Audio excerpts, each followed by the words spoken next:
Puji dan syukur kami panjatkan kehadirat Ilahil Robi.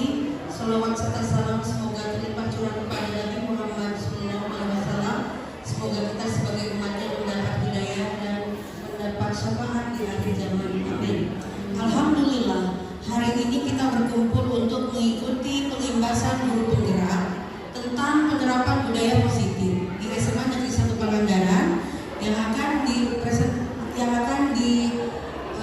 atau yang akan dilakukan oleh Ibu Wisma, CGP Angkatan 6 Kabupaten Pangandaran SMA Negeri 1 Pangandaran. Adapun acara yang akan kita laksanakan hari ini terbagi menjadi 2 sesi. Yang pertama pemaparan dan diselingi diskusi, yang kedua tanya jawab. Untuk kelancaran acara dan hari ini, mari kita baca basmalah bersama. Untuk sesi pemaparan yang pertama, saya persilakan kepada Ibu Wisma. Kepadanya saya persilakan. Terima kasih kepada Ibu Moderator yang telah memberikan kesempatan kepada saya untuk menyampaikan beberapa materi mengenai penerapan budaya positif yang kaitannya dengan calon guru penggerak ataupun pendidikan guru penggerak. Assalamualaikum warahmatullahi wabarakatuh. Salam dan bahagia, itu yang selalu harus disampaikan oleh guru penggerak. Terima kasih saya ucapkan kepada Bapak Ibu yang telah hadir pada kesempatan kali ini dalam rangka penerapan budaya positif di SMA Negeri 1 Pangandaran. Bapak dan Ibu, ada beberapa hal yang akan saya sampaikan di sini. Bukan berarti saya mengajari, bukan berarti saya lebih tahu. Hanya di sini bedanya saya diberikan kesempatan lebih awal untuk mempelajari mengenai hal-hal yang kaitannya dengan perubahan-perubahan dari Kemendikbudristek yang tergabung atau terbentuk tersusun dalam program guru penggerak. Sudah hampir 3 bulan lamanya saya melaksanakan pendidikan guru penggerak. Di dalamnya saya disuguhkan dalam 3 modul, 3 paket modul. Modul yang pertama terdiri dari 4 submodul, paket yang kedua 3 submodul, dan yang ketiga ada 3 submodul. Saya baru menyelesaikan sampai dengan paket 1, yaitu 4 submodul. Di antaranya yang pertama adalah filosofi Ki Hajar Dewantara, yang kedua yaitu peran dan nilai guru penggerak, yang ketiga visi guru penggerak, dan ini adalah yang terakhir penerapan budaya positif. Sebenarnya terdapat koneksi di dalamnya. Koneksi seperti apa, hubungan seperti apa? Ki Hajar Dewantara mengungkapkan bahwa kita seorang guru bukan harus mendidik peserta didik dalam sebuah analogi kertas kosong. Tapi Ki Hajar Dewantara mengatakan peserta didik itu adalah siogianya kertas yang sudah ada tulisan-tulisan namun belum tebal. Jadi sudah ada rangka-rangka untuk peserta didik itu mau seperti apa nantinya mereka, mau jadi apa mereka nantinya. Nah, di sini tugas kita sebagai guru adalah menebalkan dengan dikolaborasikan peran guru penggerak, nilai guru penggerak, dan budaya positif di lingkungan kita semua. Sebelum jauh ke sana, saya akan memperkenalkan diri saya. Salam dan bahagia, nama saya Wismawati. Bapak Ibu pastinya sudah kenal dengan saya, dan saya merupakan CGP Angkatan 6 Kabupaten Pangandaran dari SMA Negeri 1 Pangandaran. Untuk pertemuan kali ini atau diseminasi kali ini, saya akan menjelaskan poin-poin yang tertera di depan ini. Pasti sudah sangat Bapak dan Ibu kenal sebelumnya tentang istilah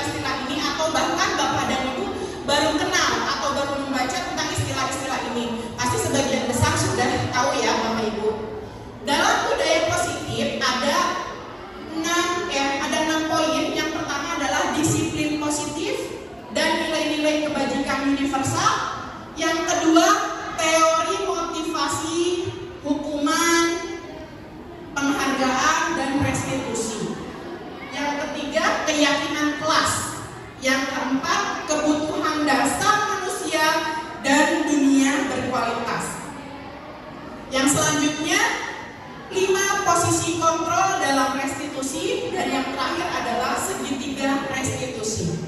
Bagaimana nanti kita akan menjelaskan semua ini, kita bedah semuanya bersama-sama agar kita dapat belajar bersama mengenai khususnya penanganan terhadap murid kita di kelas. Khususnya yang kaitannya dengan Bapak Ibu adalah sebagai guru mata pelajaran. Nanti ada lagi di kesempatan selanjutnya guru yang menjadi wali kelas. Seperti itu Bapak Ibu.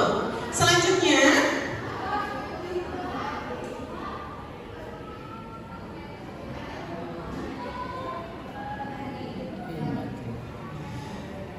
kita bermain berpasang-pasangan dulu, Bapak Ibu, 2 orang berpasang-pasangan.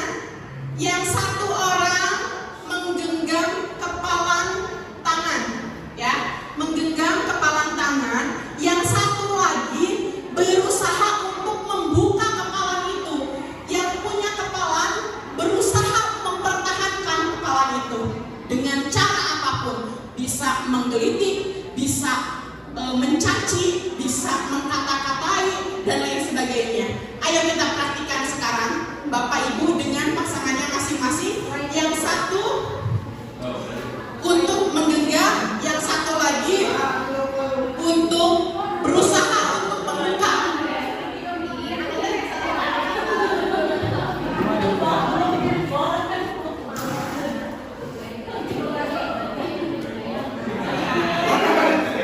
Sudah Bapak Ibu? Yang satu menepal, yang satu upaya untuk membuka. Coba bukan. Ibu sebagai A yang menepal, ibu yang membuka yang begini. Begini mempertahankan kepalanya. Coba. Ayo coba. Nah, ada yang bisa langsung dibuka? Ada yang tidak bisa dibuka? Oke, Bapak Ibu perhatikan. Kita sekarang mempelajari kenapa seperti itu, filosofinya seperti apa, kenapa ada yang dengan semudah itu pasrahkan gitu dibuka, ada yang mempertahankan dengan segenap jiwanya. Ayo kita bahas. Nah, Bapak Ibu, pertanyaannya, apakah Anda atau lawan Anda membuka kepalan tangan Anda? Gunailah dibuka. Mengapa alasan Anda atau teman Anda membuka kepalan tangan Anda? Alasannya kenapa Ibu? Supaya dia tidak terlalu effort. Yang kedua, apakah Anda atau teman Anda menutup kepalan tangan Anda? Tadi yang saya lihat yang berjuang banget Pak Adi ngebuka tangannya Pak Dede ya. Mengapa? Apa alasan tetap menutup? Kenapa Pak Dede kira-kira? Ya. Tadi saya tetap menutup karena kan yang A ini berusaha untuk duduk, tadi saya mempertahankan. Oke, jadi Bapak tetap mempertahankannya. Selanjutnya, dalam kegiatan ini sesungguhnya siapa yang memegang kendali atau kontrol untuk membuka atau menutup kepalan tangannya? Siapa yang pegang? Lawan apa diri kita? Diri kita yang punya kontrol terhadap apa yang kita lakukan adalah diri kita. Begitu pula dengan murid-murid kita di sekolah. Sekarang dapat dilihat tata tertib di sekolah kita sudah tidak kurang-kurang, sudah sangat bagus ya Bapak Ibu.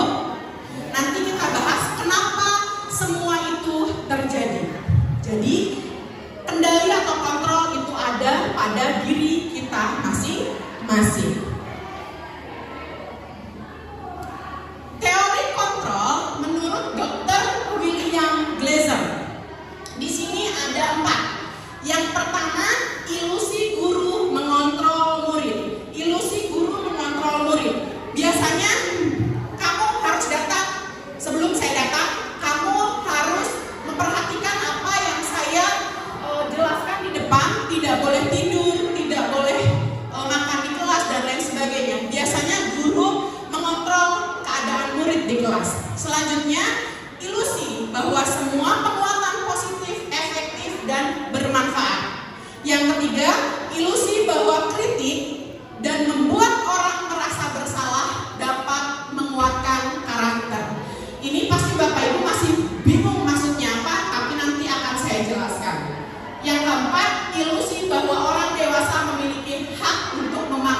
egoisnya manusia seperti itu ya Bapak Ibu. Kita lebih tua, kita lebih dewasa, jadi kita punya hak untuk memaksa kemauan kita terhadap di murid kita, ya enggak? Kata guru harus A, harus A. Kata guru harus B, harus B. Intinya di sini ada unsur memaksa, baik sadar maupun tidak disadari oleh kita sebenarnya. Selanjutnya, teori kontrol yang menurut Glaser itu ada dua perbandingan arahnya ke teori kontrol dari stimulus respon. Dalam stimulus respon, saya akan berikan contohnya satu, realitas atau kebutuhan kita sama. Manusia yang satu dengan manusia yang lain, baik guru, baik siswa ataupun murid, itu mempunyai kebutuhan yang sama. Namun dalam teori kontrol, sebetulnya antara guru dengan murid itu sudah pasti jelas mempunyai kebutuhan yang berbeda. Bapak Ibu di sini juga harus mengetahui bahwa tadi yang ibaratnya guru adalah, analoginya saya analogikan yang sederhana saja ya. Guru adalah petani. Petani menanam padi misalnya. Petani itu nggak bisa nanamnya benih padi jadinya jagung, nggak bisa ya Bapak Ibu. Tapi yang bisa dilakukan oleh guru adalah yang ditanamnya itu padi, dengan upaya guru itu memberikan pupuk, pengairan, pembasmi hama dan lain sebagainya, sehingga si padi tersebut berkualitas ketika panen datang. Seperti itu. Sama halnya dengan guru tidak bisa merubah kodrat alam yang dimiliki oleh peserta didik ataupun murid, tapi hanya bisa mengarahkan, membawa kemana arah ataupun alur yang nantinya peserta didik ataupun murid itu mau lakukan, yang mereka punya dalam kodrat diri mereka atau alamiah sifatnya. Selanjutnya, makna disiplin. Ketika kita membahas budaya positif, tidak jauh dengan yang namanya disiplin ya Bapak Ibu. Tapi kalau ngomongin disiplin, biasanya arahnya lebih ke negatif. Disiplin itu peraturan, hukuman, sanksi, biasanya seperti itu ya Bapak Ibu. Terus juga menggunakan nada keras, harus menggunakan kalimat-kalimat atau kata-kata yang kasar, baru si murid ataupun peserta didik itu nurut ataupun ikut ke tata tertib. Tapi disiplin bisa jadi positif ketika ditambahkan bubuhan kata positif di belakangnya. Disiplin positif. Kalau disiplin yang sifatnya tanpa ada kata positif itu berasal dari eksternal. Motivasinya itu motivasi eksternal, karena ada tata tertib, karena ada hukuman, karena ada sanksi, seperti itu ya Bapak Ibu. Beda halnya kalau disiplin ini adalah disiplin positif. Disiplin positif motivasinya itu berasal dari diri masing-masing murid ataupun faktor internal seperti itu. Nah, terus di sini disiplin yang negatif itu ke murid menurut Bapak Ibu nyaman atau tidak Bapak Ibu? Nyaman tidak? Kalau misalnya murid diarahkan untuk disiplin tapi dengan paksaan, tidak sukarela, tidak dari dalam diri sendiri, itu murid itu bakalan bagaimana perasaannya? Tidak nyaman tentu ya. Tidak nyaman karena merasa terpaksa, betul. Nah, makna disiplin menurut Ki Hajar Dewantara. Siapa Ki Hajar Dewantara? Tadi siapa Ki Hajar Dewantara? Bapak Ki Hajar Dewantara dalam program Guru Penggerak banyak sekali filosofi-filosofi yang digunakan, yang Kemendikbudristek gunakan, khususnya memang sebenarnya sudah dilaksanakan juga oleh kita sehari-hari. Cuma arahnya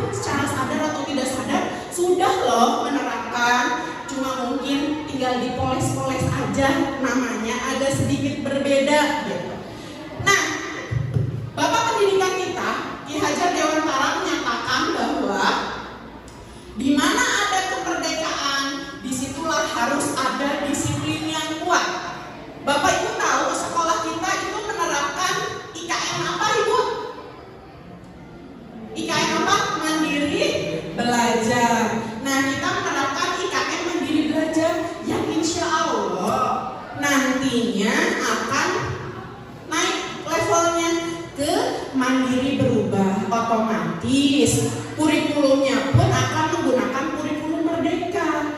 Merdeka di sini ada yang menganggap, punya anggapan, kalau misalnya guru merdeka, guru merdeka, siswa merdeka, aku gak akan ada pembelajaran.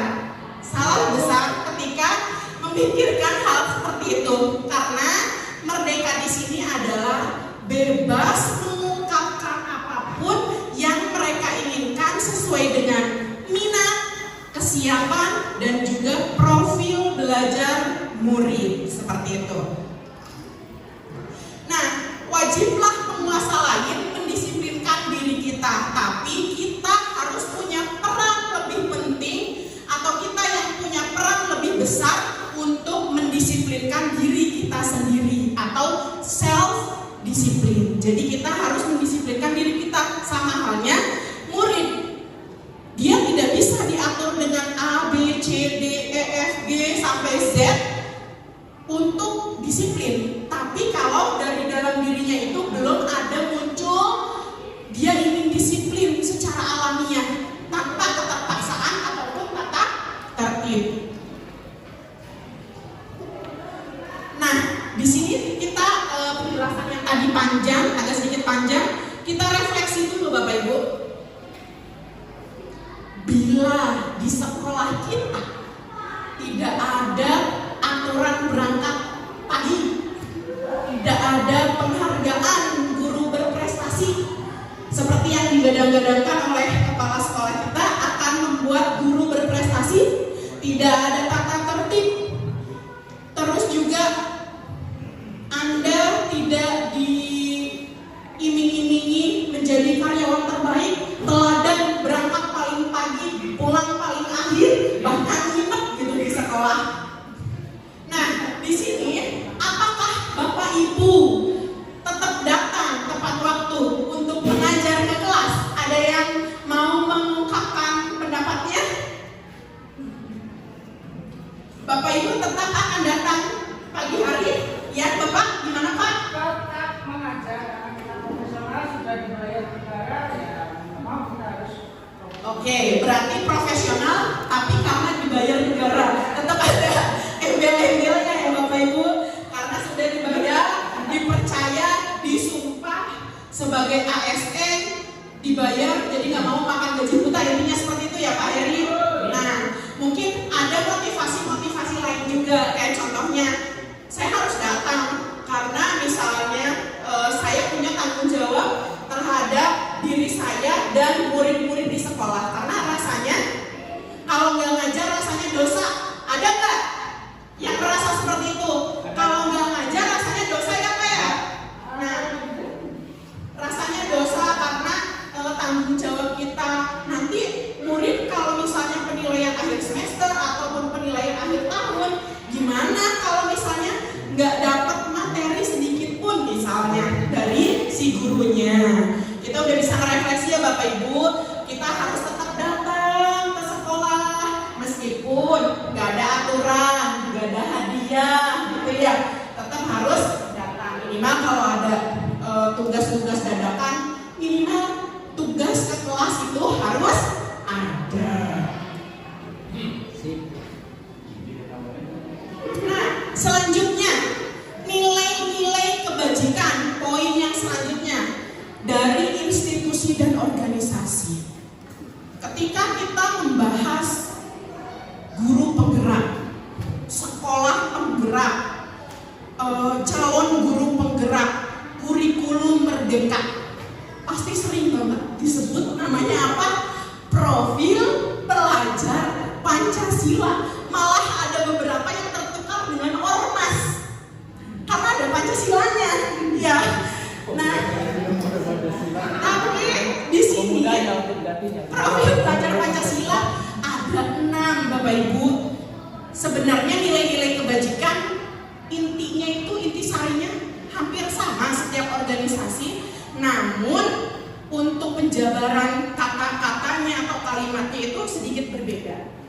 Ada 6. Yang pertama, beriman dan bertakwa kepada Tuhan yang Maha Esa dan berakhlak mulia, bernalar kritis, berkebinekaan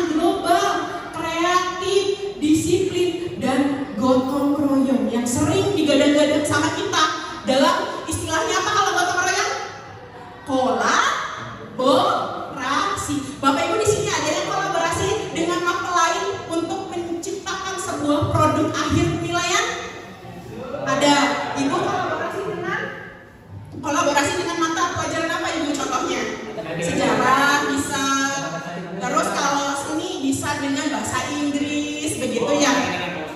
Iya, berarti kaitannya dengan peta. Di sini Pak Uskandi dengan Pak Adi misalnya geografi dengan sejarah saling sharing mengenai cara membaca peta. Jadi dasarnya bisa membaca peta di sejarah Indonesia, dasar ilmunya dari geografi, Pak Heri, Pak Uskandi, seperti itu. Jadi kita saling berhubungan atau berkolaborasi baik sadar maupun tidak sadar. Nah, selanjutnya ada yang dari Primary Years Program atau IGO. Di sini sikap murid toleransi, rasa hormat, integritas, mandiri, menghargai. Ini ada yang sama nih, mandiri ya, menghargai, antusias, empati, keingintahuan, kreativitas, terus ada kerjasama. Sama tadi gotong royong itu sama kerjasama, sama nggak? Sama. Terus juga ada percaya diri dan komitmen. Selanjutnya organisasi yang lain, 9 pilar karakter dari IHF. Pasti ini sering banget ya Bapak Ibu dengar IHF, Indonesian Heritage Foundation atau IHF itu sendiri. Ini cinta Tuhan dan segenap ciptaannya. Sebenarnya hampir sama tadi sama profil pelajar Pancasila yang poin pertama ya Bapak Ibu. Apa tadi profil belajar Pancasila yang poin pertama? Beriman dan bertakwa kepada Tuhan yang Maha Esa dan berakhlak mulia. Terus di sini kemandirian ada hubungannya, tanggung jawab, kejujuran atau amanah, diplomatis dan lain sebagainya, sampai dengan di sana ada toleransi, kedamaian dan kesatuan. Nah, di sini teori motivasi, hukuman dan penghargaan ataupun restitusi yang sering banget Bapak Ibu dengar pasti kata hukuman, motivasi, penghargaan.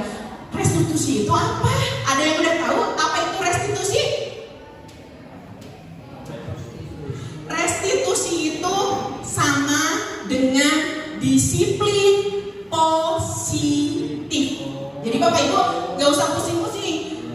Restitusi itu adalah disiplin positif. Kaitannya nanti sama budaya positif. Bagaimana cara menangani siswa bermasalah? Pasti banyak ya pengalaman siswa-siswa ataupun murid-murid kita yang bermasalah ya Bapak Ibu. Ada yang jadi wali kelas juga kan di ruangan ini. Nah contohnya kalau misalnya murid, contoh simpelnya ya Bapak Ibu, kamu besok pakai sepatunya jangan warna putih, harus pakai warna hitam.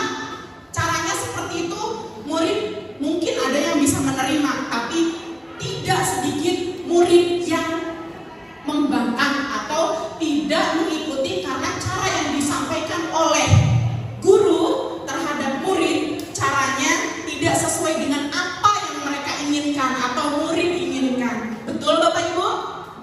Contohnya apa? Bapak Ibu pernah melarang apa, tapi murid kita tetap melaksanakan kegiatan yang tidak diperbolehkan. Contohnya apa yang simpel yang Bapak Ibu pernah alami di kelas? Pakai sandal, pakai HP di kelas ya. Terus apa lagi? Rambut gondrong, baju selalu keluar, dispen. Nah kalau dispen beda halnya, mungkin dia aktivis.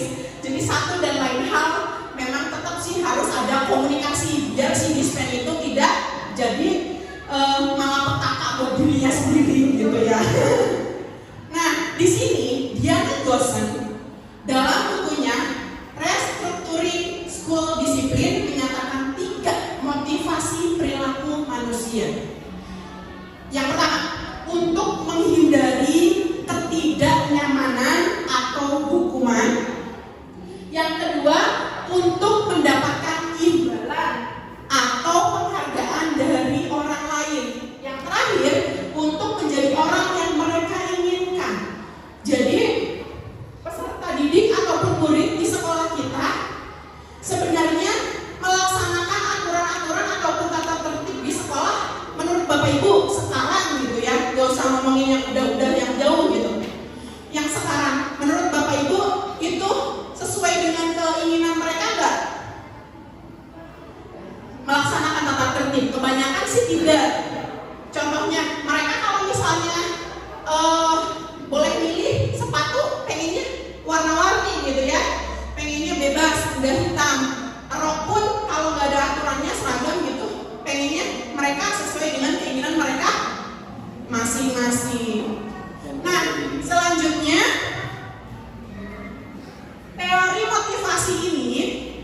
yang tadi saya jelaskan bahwa restitusi itu adalah disiplin positif, di mana di sini disiplin positif itu adalah proses kolaborasi di mana adanya perbedaan. Kalian Bapak Ibu semuanya juga harus tahu mana yang namanya hukuman, mana yang namanya konsekuensi, karena kebanyakan orang taunya konsekuensi sama hukuman itu sama artinya ya. Nah, padahal konsekuensi, hukuman dan penghargaan itu jelas sekali berbeda maknanya. Kita bahas di slide selanjutnya.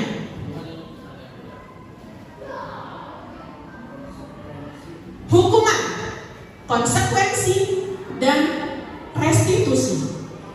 Bapak Ibu terlihat dari tempat duduk Bapak Ibu, di sini ada hukuman, konsekuensi, restitusi. Kita bahas satu poin yang paling atas. Sesuatu yang menyakitkan dan harus terjadi, itu adalah hukuman. Konsekuensi, sesuatu yang harus terjadi. Kalau restitusi merupakan pilihan ataupun biasanya dikenal kalau yang mencari solusi bersama-sama ataupun pilihan adalah win-win solution. Ya, Bapak Ibu. Contoh yang di sini yang bawah. Hukuman biasanya sifatnya negatif karena identiknya kata-kata keras, kaitannya sama fisik dan lain sebagainya. Itu adalah negatif. Sedangkan konsekuensi itu sifatnya netral, masih di tengah-tengah.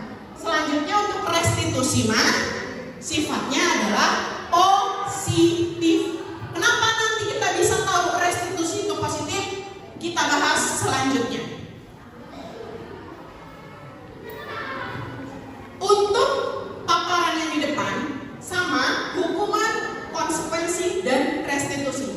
Kita cari dan lihat perbedaannya. Yang hukuman, murid atau anak belajar menyembunyikan kesalahan. Karena apa?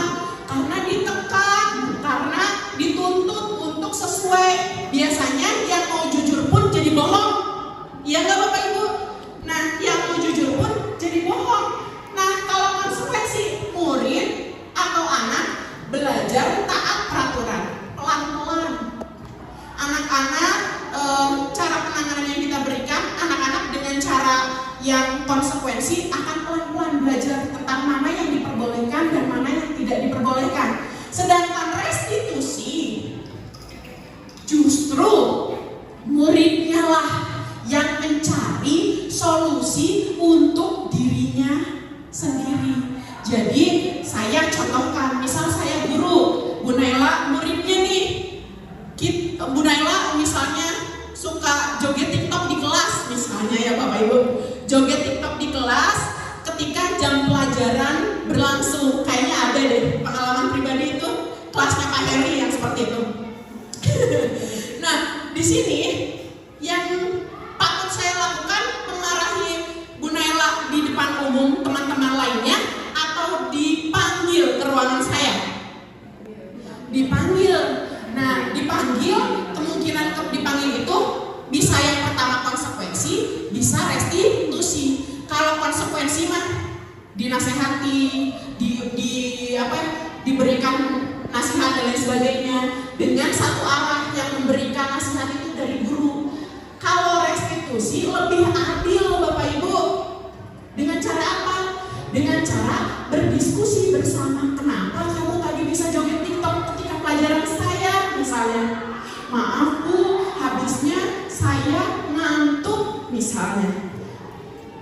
Ngantuk, kenapa? Saya kurang mengerti dengan materi yang dijelaskan.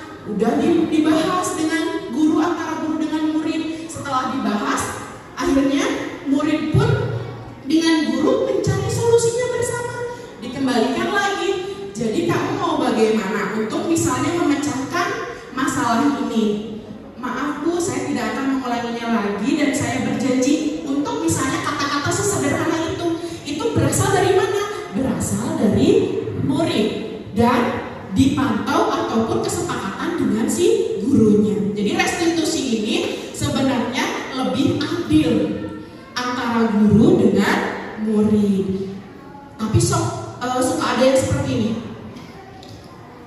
Ibu, kalau misalnya kayak gitu nanti siswanya malah melunjak, muridnya malah melunjak. Kalau di SMA Negeri 1 Pangandaran banyak ya yang kayak gitu ya.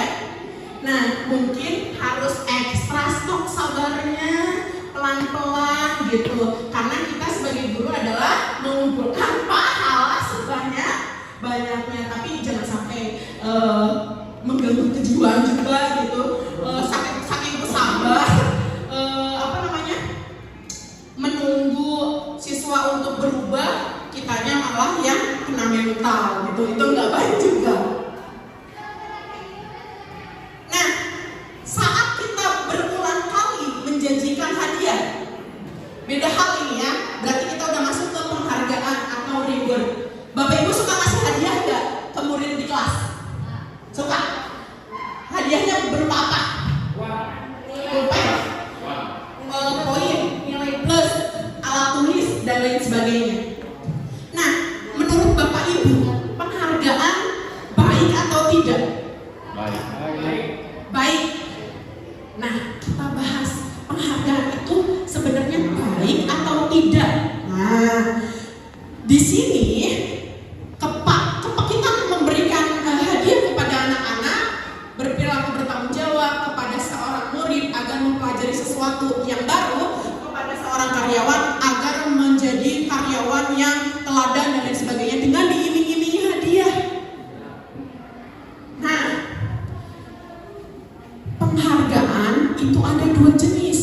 Ada jangka pendek, jangka panjang, bukan jangka pasar ya. Jangka pendek, jangka panjang. Nah, penghargaan efektif benar. Tadi ada yang jawab efektif ya Bapak Ibu. Kalau dalam jangka waktu pendek, tidak terus menerus. Nah, jika kita menggunakan penghargaan lagi dan lagi, maka orang itu akan bergantung pada hadiahnya, betul? Sudah tidak fokus lagi ke tujuan yang harus dicapainya. Contohnya, saya harus ulangan kali ini dapat nilai 100 supaya dapat uang 100.000 dari Pak Uskandi misalnya. Tapi tujuannya bukan dia paham ataupun mencermati nilai-nilai yang positifnya, tapi tujuannya udah ke money oriented atau sudah berfokus ke uang. Ketika nggak dapat uangnya, nilainya kecil, sedih nggak anak itu? Pasti sedih, kecewa. Karena apa? Karena tujuannya udah bukan nilai besar, tapi uang. Selanjutnya, jika kita mendapatkan penghargaan untuk melakukan sesuatu, di sini yang khususnya adalah sesuatu yang baik, maka selain kita senantiasa berharap mendapatkan penghargaan tersebut itu lagi, tadi yang di warna kuning itu tidak menyadari tindakan baik yang kita lakukan. Padahal tindakannya udah bagus, niatnya bagus, dapat nilai 100, ya enggak? Tapi udah hilang poin intinya. Bisa dapat nilai 100, berarti kan pintar dan lain sebagainya. Karena dia tidak dapat, dia akan hilang karena si orientasinya sudah ke uang. Selanjutnya, penghargaan tidak efektif yang tadi saya jelaskan karena dengan persyaratan, kecewa dan berkecil hati kalau nggak dapat, terus dan hampir pasti tidak berhasil karena orang yang udah reward oriented, mereka udah nggak fokus lagi, sudah tidak fokus lagi terhadap sebenarnya poin utama yang dia lakukan, poin kebaikan yang dia lakukan, tapi sudah berorientasi terhadap hadiahnya. Nah, di sini penghargaan merusak hubungan, ya nggak? Bu Dini satu kelas dengan Bu Naila, saingan, dapat nilai matematika pengen 100 biar dapat foto postcard Jemyun misalnya. Nah, di sini saingan, Bu Dini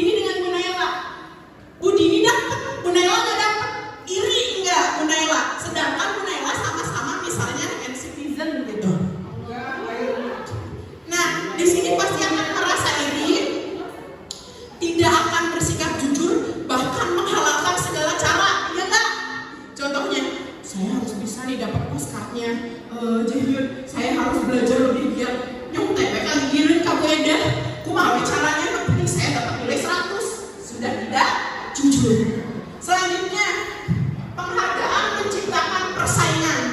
Persaingannya negatif positif menurut Bapak Ibu.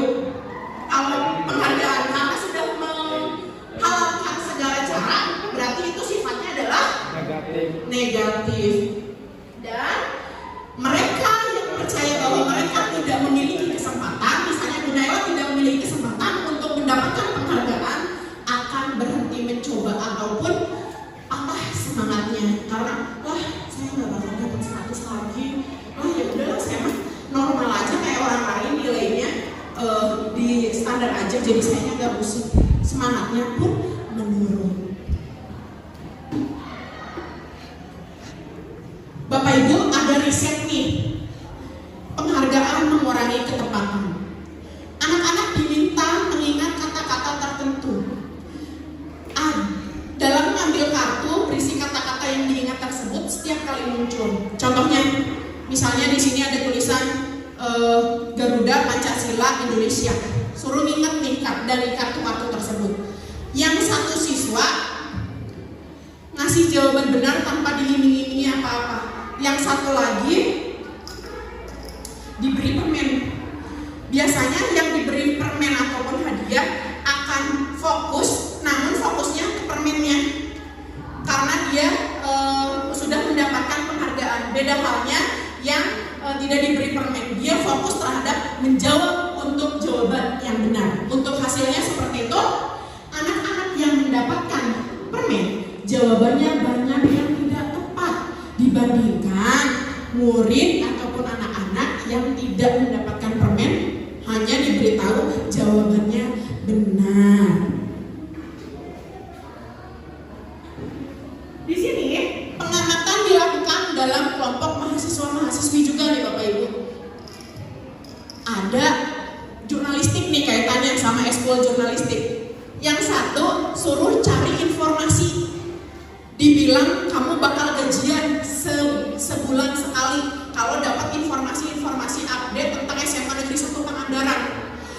Yang tim jurnalistik satu lagi nggak ada iming-iming hadiah. Menurut Bapak Ibu, hasilnya beda atau sama? Beda. Kenapa? Kira-kira Ibu Yelda bedanya? Ya, yang satu mengejar reward, yang satu fokus terhadap apa pekerjaannya sebagai jurnalistik. Seperti itu untuk jurnalistik contohnya.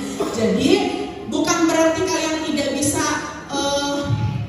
menguangkan segala sesuatu atau terpusat pada finansial, tapi lihat tempat dan waktunya seperti itu. Selanjutnya,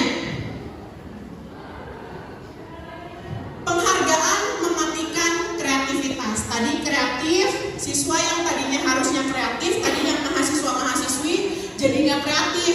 Nu penting mah aya bahan berita, ya nggak? Karena saya dibayar ini, yang penting ada bahan berita. Beda halnya yang nggak dibayar, karena dia suka, benar-benar suka, jiwain sama dia untuk mencari informasi-informasi sebanyak mungkin dan baik ataupun bagus. Dia akan menciptakan hal yang berbeda dari dia yang sudah dibayar, satu kelompok mahasiswa yang dibayar. Dan dalam tugas-tugas memecahkan masalah, para murid memakan waktu lebih lama dan memberikan jalan keluar kurang kreatif, biasanya untuk yang orientasinya terhadap uang. Selanjutnya, penghargaan menghukum. Tadi bolak-balik dihukum, mengendalikan, tidak suka dikendalikan, penghargaan diharapkan tidak mendapatkannya. Jadi yang namanya penghargaan kalau berlebihan dan jangkanya panjang itu negatif ya Bapak Ibu. Selanjutnya, ngobrol soal disiplin positif. Tadi saya sudah menjelaskan bahwa disiplin positif itu ada dua motivasi.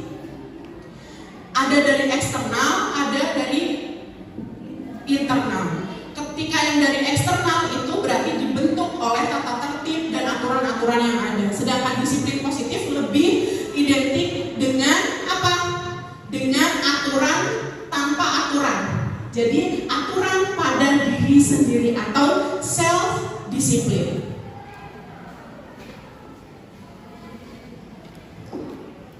Di sini juga ada restitusi, sebuah pendekatan untuk menciptakan disiplin positif. Dalam disiplin positif biasanya ada membuat kondisi menjadi impas, menjadi lebih penting daripada membuat situasi menjadi besar. Menjadi benar karena kalau misalnya di sini tadinya nyaman, tidak nyaman, ketika disiplin positif itu karena berasal dari dalam diri, itu akan nyaman dalam dirinya untuk melakukannya. Ini tujuan utama kita adalah keyakinan kelas. Saya mau nanya dulu ke Bapak Ibu. Bapak Ibu kalau misalnya awal semester suka bikin perjanjian antara guru mata pelajaran dengan muridnya di kelas? Namanya apa? Ada yang mau menyebutkan namanya apa kalau Bapak Ibu udah pernah buat? MOU. Ada lagi istilahnya pasti beda-beda. Ada lagi? Tata tertib kelas. Ada lagi? Keyakinan kelas. Ada lagi? Kesepakatan kelas. Nah, di sini keyakinan kelas. Keyakinan kelas sama nggak sama tata tertib yang dibuat di sekolah? Sama nggak Bapak Ibu? Beda. Ada bedanya, tapi ada kesamaannya juga. Karena yang Bapak Ibu buat itu tidak jauh berbeda dengan istilah yang saya akan jelaskan, yaitu tentang keyakinan kelas. Jadi kalau saya buat untuk sebelum saya melakukan program ataupun pendidikan guru penggerak itu, saya sudah membuat sebenarnya namanya adalah kesepakatan kelas.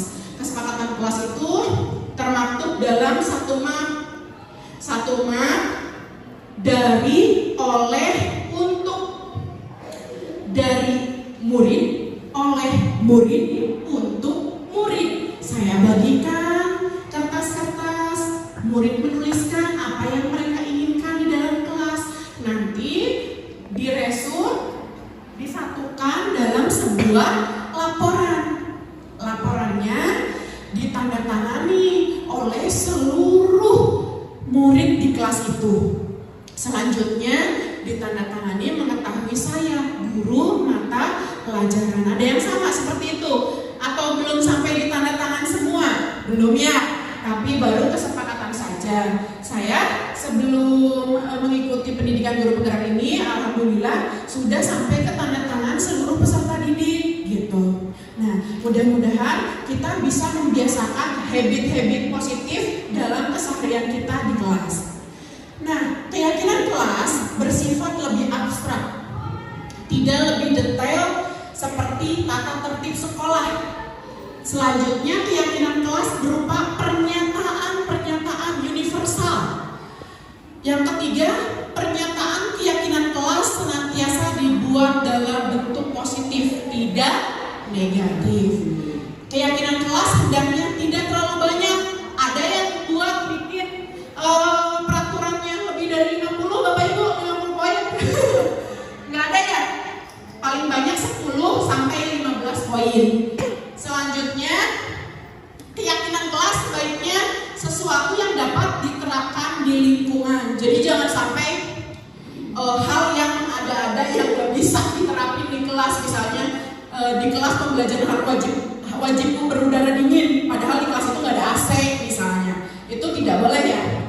Nah, semua warga kelas hendaknya ikut berkontribusi. Tadi yang saya bilang, dari, untuk, dan oleh. Bersedia meninjau kembali keyakinan kelas dari waktu ke waktu, yaitu update. Bu Ike semester ini bikin peraturan kelas ataupun keyakinan kelas. Nanti semester yang selanjutnya ikut tahun yang kemarin sama ya. Masih saya kan gurunya misalnya. Itu berarti tidak diupdate ataupun tidak disesuaikan dengan waktu seperti itu. Nah, contohnya Bapak Ibu ini penting banget. Contoh keyakinan kelas. Keyakinan kelas itu tadi abstrak bentuknya. Setiap anggota kelas perlu belajar. Sesederhana itu. Jadi Enggak yang sampai dilarang makan di kelas, itu sedetail itu enggak. Terus setiap anggota kelas perlu senang, berarti wajib saling menghargai satu sama lain. Setiap anggota kelas perlu melakukan tugas, berarti wajib mengerjakan tugas. Kalau kalimat negatifnya itu wajib, paksaan kan? Kalau ini lebih ke netral ataupun abstrak.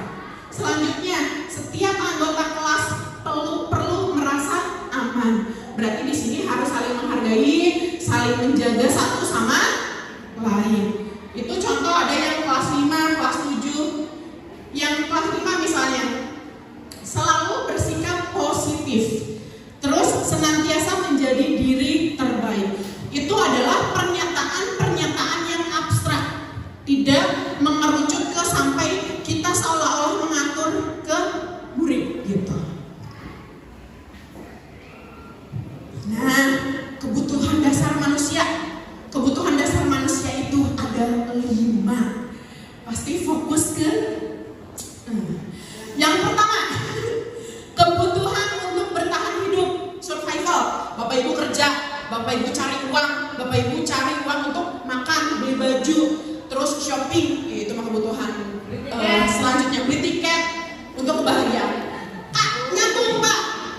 Untuk yang survival, ke poin kedua, kasih sayang. Kita butuhnya kasih sayang. Butuh dan rasa diterima.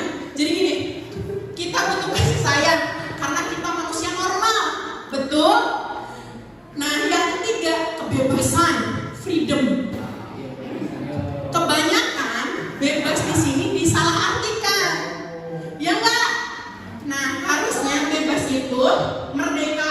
Menurut Ki Hajar Dewantara juga, merdeka di dalamnya diselipkan atau ada unsur disiplin positif.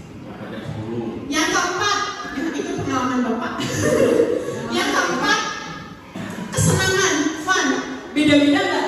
Bu Dini suka Korea, Bu Naila suka apa? India misalnya. Terus misalnya Bu Eda suka apa? Suka Turki dan lain sebagainya. Itu kesenangannya masing-masing, nggak bisa dipaksa. Misalnya, Bu Dini, kamu teman saya suka drama kolosal, kamu kudu nonton drama kolosal. Nggak bisa, karena kesenangan orang itu satu dengan yang lainnya pasti berbeda. Yang terakhir, penguasaan. Bapak Ibu pernah nggak melakukan penguasaan terhadap murid di kelas? Contohnya, dipaksa. Kamu harus diam di kelas, nggak boleh keluar. Ibu mau ke ruang guru. Pernah. Nah, di sini penguasaan ini sifatnya adalah negatif ketika misalnya kita menyalahgunakannya, kecuali ada kegiatan-kegiatan yang memang tidak dapat ditinggalkan kaitannya dengan kepentingan sekolah.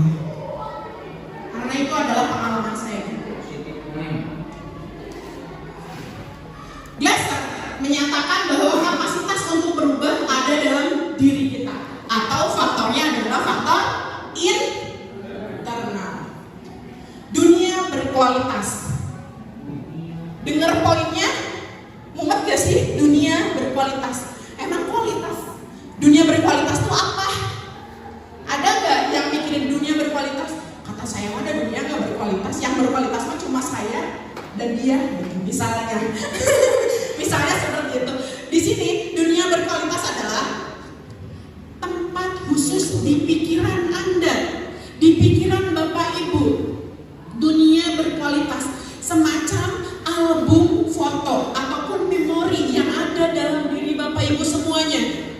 Kebutuhan dasarnya bersifat lebih umum dan universal, sedangkan dunia berkualitas lebih unik dan personal. Contohnya, Bu Dini lebih tertutup kalau membahas soal misalnya percintaan.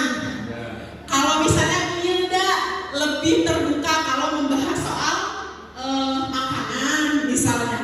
Bu Eda lebih tertutup kalau ngebahas soal apa misalnya ya, soal politik misalnya. Berat banget ya Bu. Ibu itu memang agak berat sekarang. Nah, selanjutnya sini orang, tempat, benda, nilai-nilai dan kepercayaan yang penting bagi Anda termasuk di dalamnya dalam tadi dunia berkualitas. Gambaran dunia berkualitas unik dan spesifik untuk setiap orang. Jadi dunia berkualitasnya akan berbeda dengan yang Pak Heri. Begitu pula dengan Bu Naila dan yang lainnya. Ada pertanyaan nih. Siapakah orang-orang yang paling penting dalam hidup Anda? Bu Lisma ya? Siapa yang paling penting dalam hidup Anda? Orang tua. Misalnya Ibu Nova. Orang tua, suami, anak. Bu Dini. Siapa? Diri saya sendiri. Good, berarti self love. Selanjutnya yang kedua nih buat Pak Heri. Nilai kebajikan apa yang terpenting dalam hidup Anda? Kreatif, pemalas, money oriented. Berarti sudah ada kejujuran dalam dirinya ya. Karena dia sudah mau mengungkapkan apa yang dia miliki tentang nilai-nilai kebajikan. Yang ketiga, kalau Anda menjadi orang yang ideal, karakter atau sifat apa yang Anda paling inginkan pada diri Anda, Bu Naila? Pengen jadi orang ini gimana kalau ideal? Tidak pelit. Bu Naila? Berani menolak permintaan orang karena Bu Naila sangat baik, Bapak Ibu. Saya tahu sendiri, saya ini bukan tipu-tipu mujinya, karena Bu Naila itu nggak pernah mau nolak bantuan orang meskipun dia dalam posisi sibuk gitu. Ya permintaan, ya kan bantuan yang diberikan. Kalau permintaan bantuan yang dia berikan kepada orang lain, dia nggak bisa nolak. Saya tahu itu. Ya, berarti Ibu harus baca buku Belajar Menjadi Bodo Amat. Selanjutnya, apa pencapaian Anda yang Anda sangat banggakan? Pak Dede? Pak Dede? Yang bikin bangga diri kamu untuk sekarang ini apa? Apa ya? Jadi pendidik lah. Jadi pendidik di khususnya di SMA Negeri 1 Pangandaran. Selanjutnya, apa pekerjaan ideal bagi Anda, Pak Uskandi? Kuli WD saya mau jadi guru. Jadi guru, itu berarti udah passion gitu. Selanjutnya, ini bagian Pak Adi nih. Ceritakan bagian perjalanan hidup Anda, di mana Anda merasa itu titik hidup Anda, puncaknya. Anda tuh merasa bahagia ataupun merasa bagaimana yang Bapak rasakan ketika Bapak itu jadi apa? Nah, banyak uang. Banyak uang, betul sekali, tepuk tangan. Betul. Itu Semua pekerjaan kan orientasinya uang. betul sekali. Terakhir, apa yang paling bermakna dalam hidup Anda, Pak Rijal? Dapat uang banyak.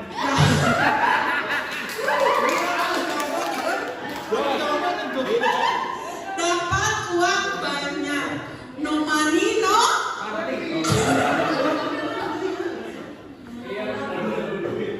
Nah, lanjutnya 5 posisi kontrol. Bapak Ibu di dalam kelas itu selama ini jadi apa? Pilih yang 5 ini. Bapak Ibu karakternya lebih identik yang mana? Penghukum itu nada suara tinggi gitu ya. Bahasa tubuh, mata melotot, dan jari menunjuk-nunjuk, menghardik, maneh tebalen, kamu gak bener, kamu salah, kamu jahat, kamu udah gak disiplin dan lain sebagainya. Yang kedua, pembuat merasa bersalah. Nada suara memelas, halus, sedih, bahasa tubuh merapat pada anak, merapat, cep, lesu. Ini membuat merasa bersalah. Yang ketiga, teman. Nada suara bercanda. Bahasa tubuh merapat kepada murid, mata dan senyum jenaka. Yang keempat, pemantau. Nada suara datar. Bahasa tubuh formal. Jadi datar. Ini biasanya masih di tahap-tahap guru sedang di tahap-tahap masih sabar. Selanjutnya, manajer. Manajer itu nada suaranya tulus, bahasa tubuhnya tidak kaku, jadi nggak dibuat-buat, mendekat ke murid. Dari 5, Bapak Ibu Udini masuk ke yang mana? Udini masuk ke yang mana? Saya nggak bisa menyebutkan, harusnya nanya ke anak. Oke, harusnya nanyanya ke anak. Ada yang sadar terhadap apa yang sudah Bapak Ibu lakukan? Pak Heri contohnya? Manajer. Itu nanti tetap ada survei secara langsung maupun tidak langsung. Kalau misalnya Pak Kandi yang mana? Aku bingung. Bisa jadi teman, bisa jadi manajer. Gak tahu jadi Manajer membuat rasa bersalah. Nah, kalau Bu Hilda yang mana Bu Hilda? Coba Bu, Ibu merasa Ibu yang mana? Gak apa-apa, pede aja, ini saya gitu. suara tulus nih. Ibu yang mana? Bagusnya yang mana? Semuanya bagus kok. Misalnya Ibu yang manajer, misalnya seperti itu. Nah, ini cara kita menangani sebuah kasus yang terjadi. Ini adalah goals-nya. Cara kita menangani sebuah kasus yang terjadi di dalam kelas, khususnya pelajaran Bapak Ibu semuanya. Yang pertama, validasi tindakan yang salah. Contoh bahasanya adalah, kamu tentu punya alasan mengapa melakukan itu. Jadi bahasanya halus. Adakah cara yang lebih efektif untuk mendapatkan apa yang kamu butuhkan? Dicari validasi tindakan bahwa dia itu sampai bisa, oh iya saya itu salah, tanpa dipaksa ataupun dimarahi oleh guru atau kita. Yang kedua, menanyakan keyakinan. Menanyakan keyakinan. Di sini keyakinan kelas apa yang telah kita sepakati? Diungkit nih yang udah pernah dibuat di kelas. Oh, misalnya saya harus mengikuti pembelajaran dari awal sampai dengan akhir dengan penuh konsentrasi misalnya. Terus juga ada, kamu ingin menjadi orang yang seperti apa? Gali dulu, anak itu mau jadi apa? Ya, anak itu mau jadi apa? Kamu nanya nanti anaknya ujung-ujungnya. Nah, terus terakhirnya menstabilkan identitas.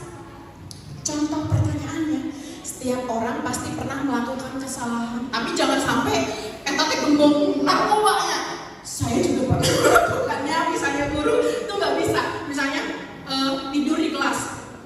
Saya juga dulu pernah ketika jadi siswa melakukan kesalahan seperti itu.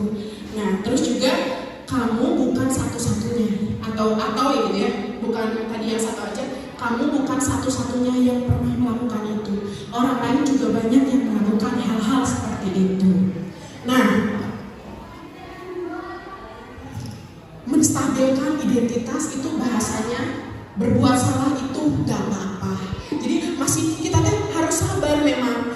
Jadi kita dituntut untuk sabar dalam pola segitiga restitusi ini. Tidak ada manusia yang sempurna gitu.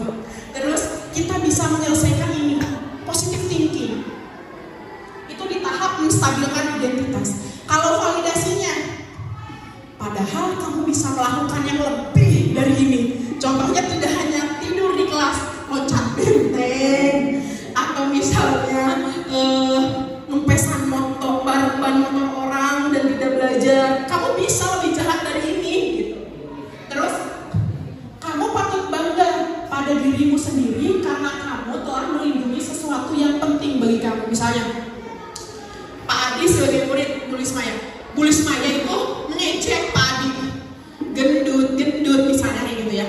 Pak Adi marah sampai mukul Bu Lismaya. Ya Allah nggak mukul lah, nyiwit gitu ya. Nyubit Bu Lismaya. Di sini berarti Pak Adi membela harga dirinya tidak? Iya, karena ada alasan kenapa Pak Adi melakukan hal seperti itu. Yang terakhir, menanyakan keyakinan kelas, apa yang kita percaya di kelas atau di keluarga. Jadi segitiga restitusi ini tidak hanya diterapkan di kelas saja, tapi juga diterapkan di mana? Di lingkungan keluarga. Jadi Bapak Ibu harus jadi bijak nih. Setelah sekarang tahu segitiga restitusi ada masalah, permasalahan rumah tangga gitu. Didudukkan di sini. Kamu melakukan tindakan yang pertama, distabilkan identitasnya, validasi tindakannya. Jadi ya tumben anak saya jadi bijak seperti ini, korban restitusi kah apa-apa, yang penting terbiasa. Terima kasih. Minum marjan pakai selasi. Sekian dan terima kasih. Sekarang saya akan menayangkan video contoh segitiga restitusi. Mohon ditunggu Bapak Ibu. Ini perlu dimakan. Kalau dimakannya itu properti aja Pak. Maaf Bapak Ibu, sambil menunggu. Selamat menyaksikan video yang ada di depan ini. Ini saya terlalu narsis, maaf Bapak Ibu.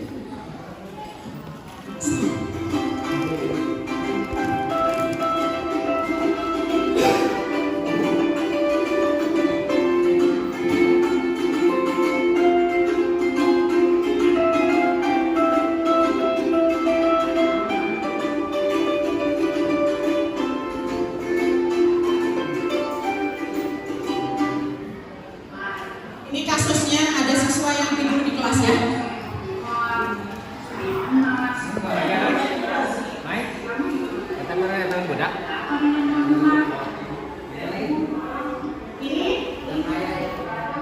Ini tahapan menstabilkan identitas.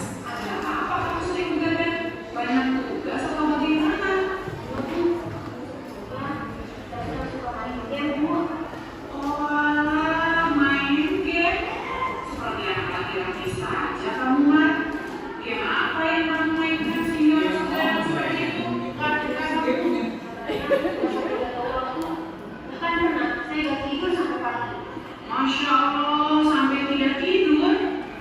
Kamu tahu yang kamu lakukan itu salah. Baiklah, kamu tapi sadar prestasi kamu menurun dengan kamu melakukan itu. Begini saja, ibu sekarang tidak sedang mencari-cari kesalahan kamu. Tapi ayo kita cari permasalahan ini solusinya. Solusi yang seperti apa yang tepat untuk kita lakukan? Kamu pasti punya alasan melakukan itu agar lebih happy, bahagia. Cuma kesalahannya adalah lebih-lebihan waktunya sampai begadang dan melupakan waktu belajar dan istirahat. Ya sih, bisa dilihat positif dan negatifnya. Memang. Selanjutnya ini adalah tahapan validasi tindakan yang salah. Nadanya sudah mulai menurun dari yang tadi. Terus juga negatifnya, kamu tuh bisa kelena sebenarnya. Kamu lupa waktu belajar, kamu lupa waktu istirahat, dan yang lebih fatal adalah semangat belajar kamu itu menurun. Nah, terus kamu juga sering ngantuk di kelas dan tidak berkonsentrasi.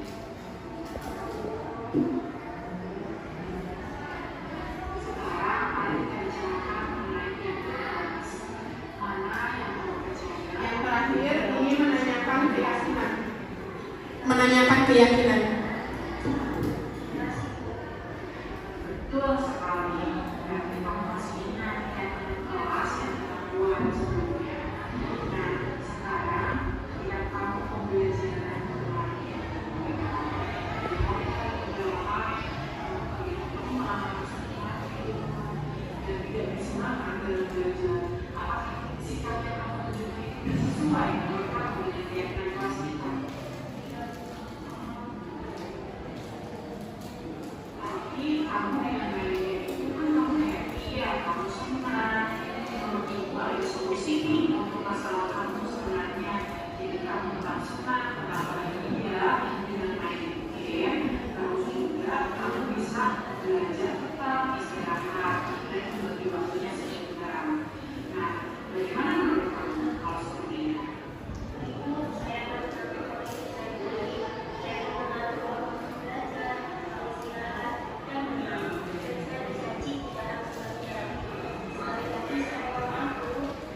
Baiklah, untuk usah minta maaf. Sebaiknya kamu harus minta maaf sama diri kamu sendiri. Kamu secara diri sadar, kamu itu telah menzalimi diri kamu sendiri, ya. Dan itu tidak mengingatkan janji kamu sesuai tadi apa yang kamu ucapkan.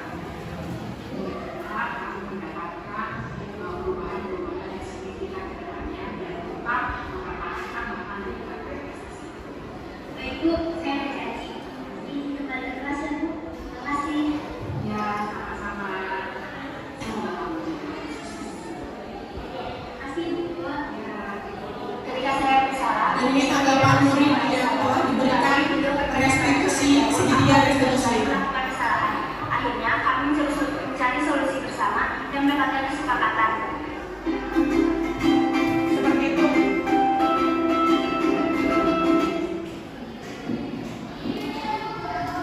Seperti itu Bapak Ibu, sekarang akan saya kembalikan kepada moderator untuk sesi pertanyaan. Demikian Bapak Ibu, presentasi yang sangat luar biasa sekali. Tepuk tangan untuk Ibu Wisma. Semoga kita sebagai pendidik bisa meneladani dan bisa memahami dan menerapkan apa yang sudah Ibu Wisma paparkan. Amin. Seperti janji saya, ada dengan sesi tanya jawab dan saya membatasi hanya 2 pertanyaan saja. Silakan Bapak Ibu jika ada yang akan ditanyakan, terutama yang berkaitan dengan penerapan budaya positif di kelas kita. Pada Bapak Ibu dipersilakan. Ya, Pak Adi.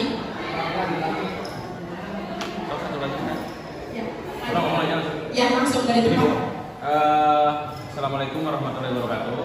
Waalaikumsalam warahmatullahi wabarakatuh. Tadi kan ada identitas ya, ada apa klasifikasi dari Identitas. ya, identitas gagal sama identitas kesuksesan ya dari hasil peraturan. Kenapa hukuman itu dimasukkan dalam klasifikasi identitas gagal? Padahal seluruh peraturan yang ada di dunia ini mungkin ya, itu konsekuensinya atau hasilnya itu adalah hukuman. Kenapa hukuman itu dijadikan sebagai produk gagal, bukan dari produk keberhasilan dari sebuah peraturan? Siap. Langsung saja ya. Jadi seperti ini. Langsung saja.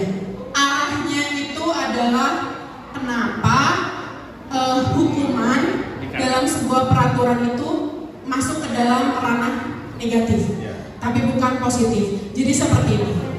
Hukuman yang Bapak Ibu sekarang terapkan dengan anak terus-terusan tidak digali motivasi ataupun sumber internalnya dengan diberikan hukuman terus-menerus, apakah anak ataupun murid tersebut akan benar dengan sendirinya? Pertanyaannya seperti itu. Sudah barang tentu pasti tidak, karena hukuman sesuai diperbolehkan bahkan menjadi pilihan terakhir. Namun untuk murid berubah itu harus tetap berdasarkan akan self disiplinnya.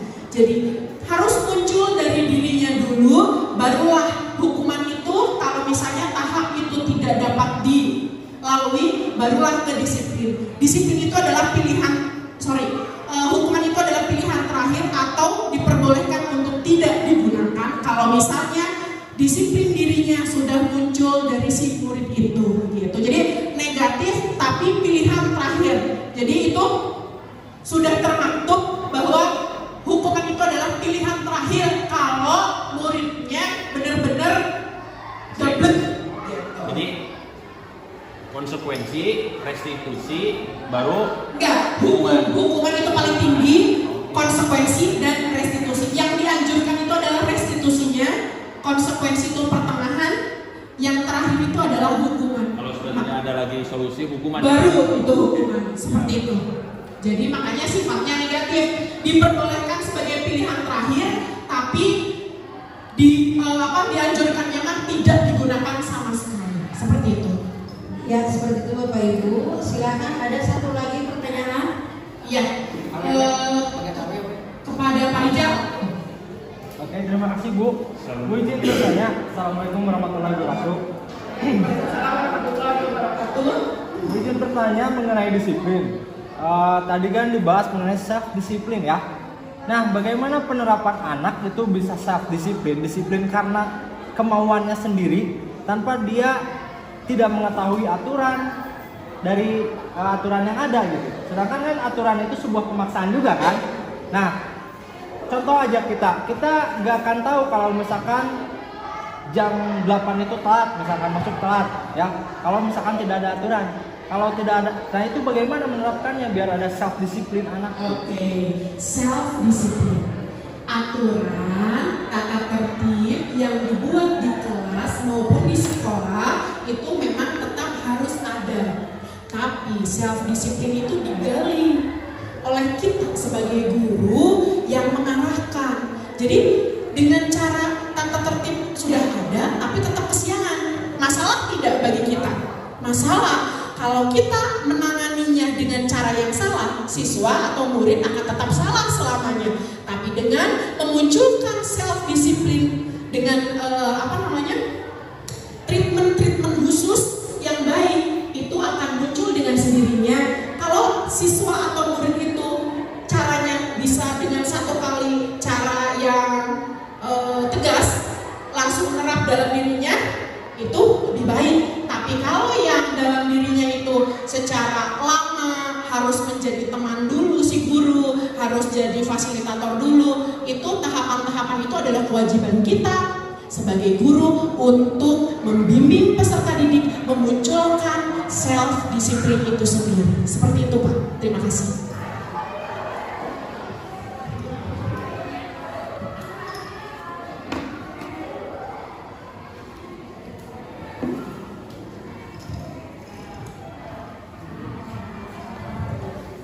Ya, demikian Bapak Ibu, sesi tanya jawab sudah selesai. Selesai pula kegiatan hari ini tentang pembahasan budaya positif di SMA Negeri 1 Pangandaran sebagai salah satu pengembangan tugas calon guru penggerak angkatan 6. Kalau tadi minum berpantun, saya mau berpantun agak sama tapi ya.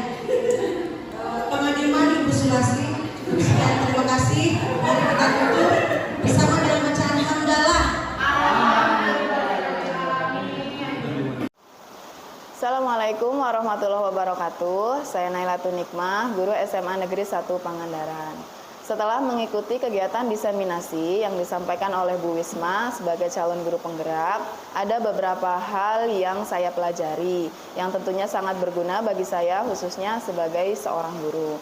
Di antaranya adalah tentang penerapan budaya positif, di mana kita sebagai guru dalam menangani siswa ada beberapa hal yang perlu diperhatikan. Di antaranya adalah ketika kita memberikan reward kepada siswa, sebaiknya dilakukan dalam jangka pendek, jangan secara terus-menerus. Kemudian untuk punishment atau hukuman juga sebaiknya dihindari atau jadikanlah sebagai pilihan terakhir, atau sebisa mungkin tidak usah diberikan kepada siswa. Selanjutnya, dalam menindaklanjuti atau menangani siswa yang melakukan kesalahan, ada beberapa tahapan yang perlu dilalui atau disingkat dalam segitiga restitusi. 3 tahapan yang dilalui dalam menghadapi siswa yang bermasalah berdasarkan teori segitiga restitusi. Yang pertama adalah menstabilkan identitas. Kemudian yang selanjutnya adalah memvalidasi tindakan yang salah, dan yang terakhir adalah menanyakan keyakinan kelas. Demikian yang dapat saya sampaikan, semoga hasil diseminasi dapat kami terapkan dan bermanfaat bagi guru maupun siswa. Terima kasih. Wassalamualaikum warahmatullahi wabarakatuh.